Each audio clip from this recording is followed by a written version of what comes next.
Hannah and I are now walking around in Rome. We've already done a little, well, I've already done a little bit of shopping for Juno. This is one of the Santa Maria chapels, I think. And yeah, we're just gonna be heading over to our walking tour.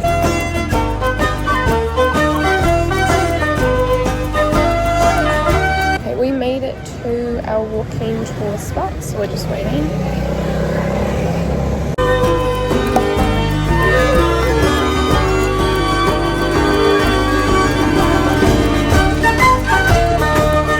We did our walking tour through Walkative, and Lisa, our guide, was incredible. She was very informative and obviously had a huge passion for the city. We're at the Trevi Fountain and it's really, really busy. Are you ready?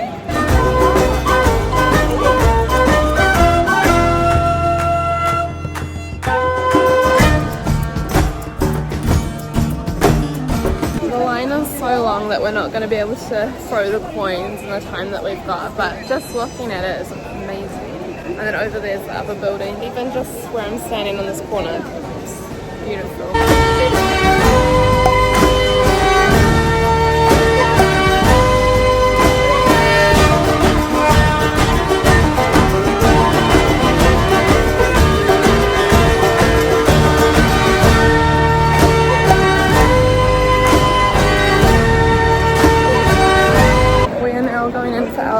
Colosseum tour. It's very exciting. We only had one full day in Rome, so we really did cram everything in, which I don't recommend doing. It meant that we kind of had to rush through the Colosseum in order to get to the Vatican City on time, but what we did see of the Colosseum was incredible, and just standing in a place entrenched with so much history was very, very special. This is the Colosseum.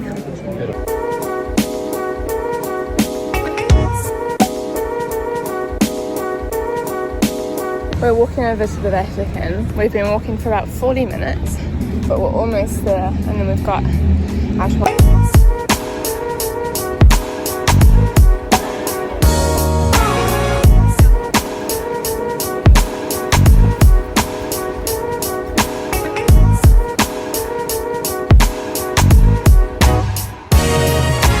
We're in the Vatican City. We're both exhausted from walking here, so we've stopped for food first. I got a Sprite, Hannah's got a coffee, and we've both got a heated sandwich. So we're going to eat first and then we're going to look around because both our legs are about to drop off, so we're both very, very hungry. The Vatican City was another incredible part of our day. The museums of the Vatican was where we went to, and it's where you go for the Sistine Chapel, and the route there was really easy, with every corridor in Rome along the way just completely blowing my mind with how much beauty one place can hold. The museums of the Vatican really do draw your eyes upwards because the ceilings are just truly gorgeous, and there seems to be thousands of them.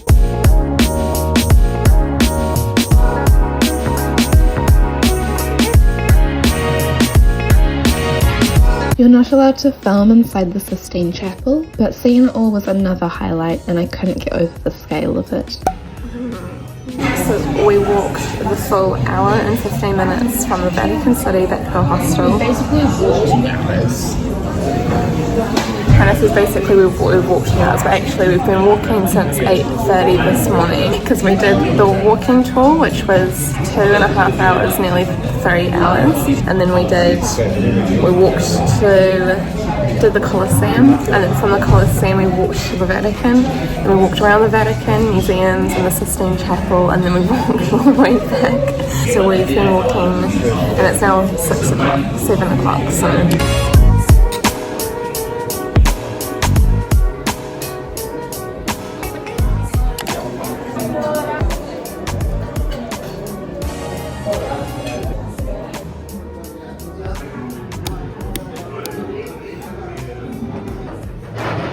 Starting our day off with a train to Florence.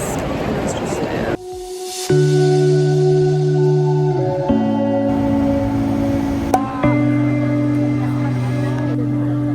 And we're waiting in line for the sandwich shop.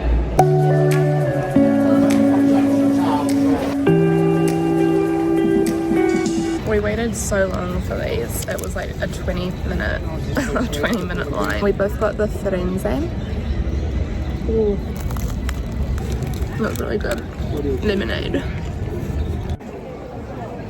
The line for the Galleria d'Academia is insane, despite everyone having like booked tickets. There's like 2 lines. One's for the 2:15, one's for the 2:30. The 2:15 line, it's now 2:40, is only just going through, and it's all the way down the block. The 2:30 line is also all the way down the block. The 2:45 line, which is one that we need to go in, hasn't even formed yet, and it's almost 2:45. So we have made the executive decision that we're not going to go see David today. We're going to go see the fake David. We watched some drama unfold though. Yeah, we saw 2 Americans get told off by 3 Italian security officers because they had tried to cut in line and go into the earlier line. But anyway, so we're going to go see the fake David, take some photos, and then we're going to go to the Uffizi gallery where we can wait for as long as we want because we've got nothing else booked after that. So we're going to go see Venus and I think the Medusa paintings there as well. I had to book both tickets today because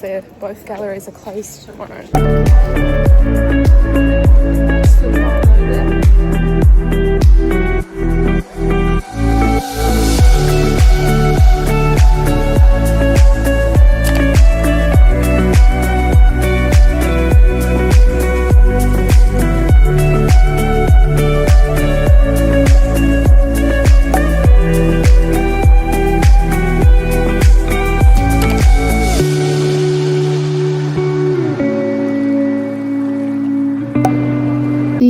Gallery was definitely my highlight of Florence, getting to see statues, beautiful ceilings, one of Leonardo da Vinci's works, Botticelli, and especially seeing the birth of Venus, which was a really special moment, and it was one of the main reasons why I wanted to come to this gallery.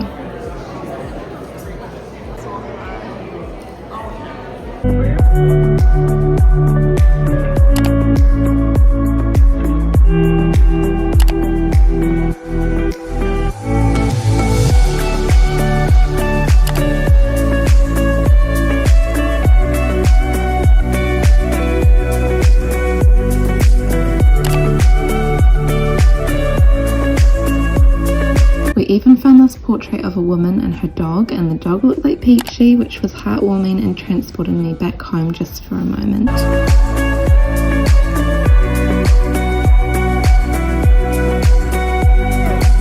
In this clip, I'm dimming the exposure to show just how talented the painters were who painted light, because when you darken everything, the light still glows from the painting.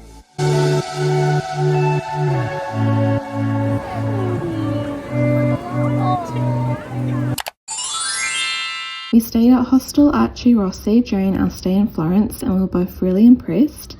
There is artwork everywhere, and the rooms were really clean. The showers were so nice too. They had a dining area which you could make yourself unlimitless coffees, and had a microwave, so even though no cooking appliances, we were able to get microwavable meals from the supermarket for like €4, which was much cheaper than eating out. Our last day in Florence was spent wandering. We found heaps of really cool shops which demonstrated why Florence was an artist city, including this mask shop and a stationer's.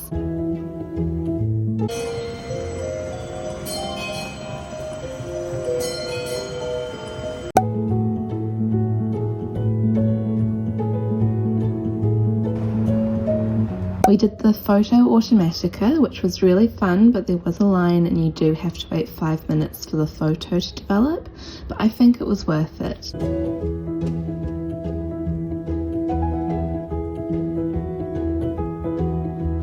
And then we walked and we walked and we walked to get the best views of Florence, the Piazza of Michelangelo.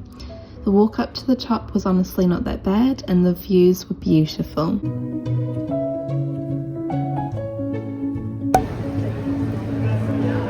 On our way back to the hostel after a long day of exploring, we stopped by another gelateria, this time on the famous Ponte Vecchio. This concluded our stay in Italy, and so this is the end of the vlog. Have a lovely day and a fabulous week. I'll see you next time in France. It's rated X. That means you're extra. extra.